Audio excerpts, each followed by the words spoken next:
Good day, sir. My report for today is relevant entries in the logbook and other documents. Logbooks are important part of daily routine carried out on board ships as they help in keeping together all important records and parameters for future reference. Similar in the point discussed in our previous article on the entries in bridge logbook. It is important that the ship engineer are also liable maintain a separate engine room logbook as part of their routine. The Old Record Book. The Old Record Book is one of the most important requirements of MARPOL 7378. It is composed of two parts. Part 1, Machinery Space Operations. Part 2, Cargo Ballast Operation Records. OBR Part 1.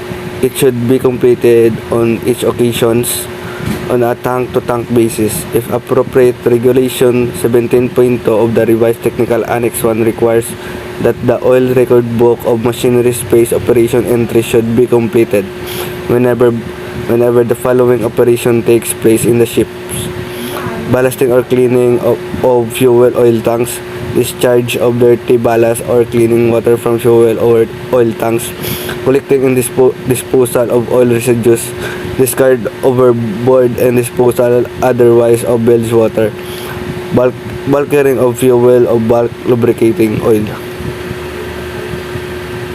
List of items to be recorded in OBR Part 1. Ballasting or cleaning of fuel oil tanks, discharging of dirty ballast or clean water from fuel oil tanks, collecting and disposal of oil residues or sludge, non-automatic discharge overboard or disposal otherwise of bilge water which has accumulated in machinery space, automatic discharge overboard or disposal otherwise of bilge water which has accumulated in machinery space, condition of oil discharge monitoring and control space, accidental or other exceptional discharge, bunkering fuel in bulk and lubricating oil, additional operation procedures in general remarks.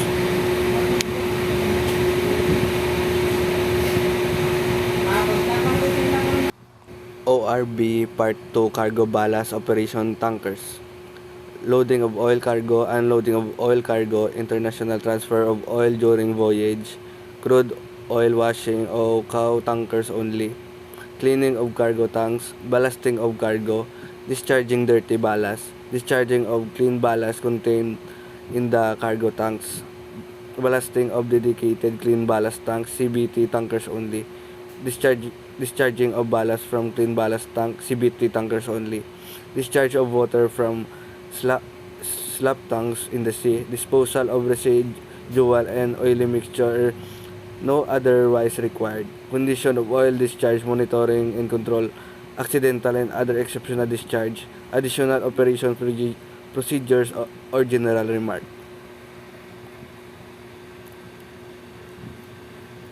Cargo Record Book. When making entries in the Cargo Record Book, the date, operation code, and item number shall be inserted in the appropriate columns and the required particulars shall be recorded chronologically in the blank spaces. The Cargo Record Book shall be maintained in English language. MARPOL Annex 3 Documentation Requirements. The documentation of carriage of substances in package form as follows. Any required cargo document should use the correct clinical names and not the trade names of substances.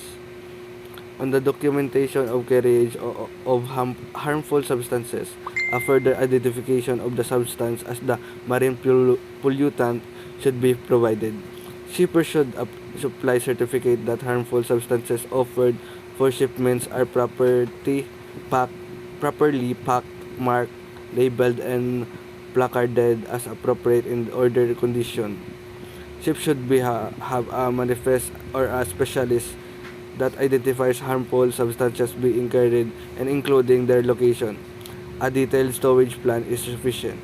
A copy of the documents required should be made available prior to a vessel departure to the port state authority. The manufacturer of storage plan may be combined with the SOLAS required information for dangerous goods. If a distinction is made in the documentation between dangerous goods and harmful substances. In any stopover, where any loading or unloading operations are carried out, a revision of the documents listing the harmful substances taken on board shall be made. Garbage record book.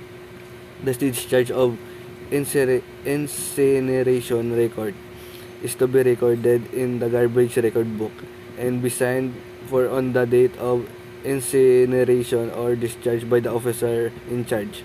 Each completed page of the garbage record book shall be signed by the master of the ship. The IBC code. The IBC code provides an international standard for the sea carriage in bulk by sea of dangerous chemicals and noxious liquid substances listed in Chapter 17 of the code. The BCH code is applicable to the chemical tankers built before 1 July 1986. The IBC code is applicable to the chemical tankers built after 1 July 1986.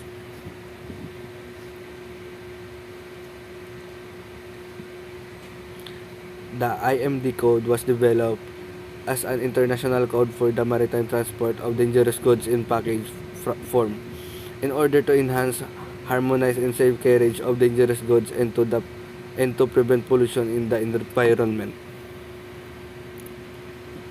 That's all my report, sir. Thank you.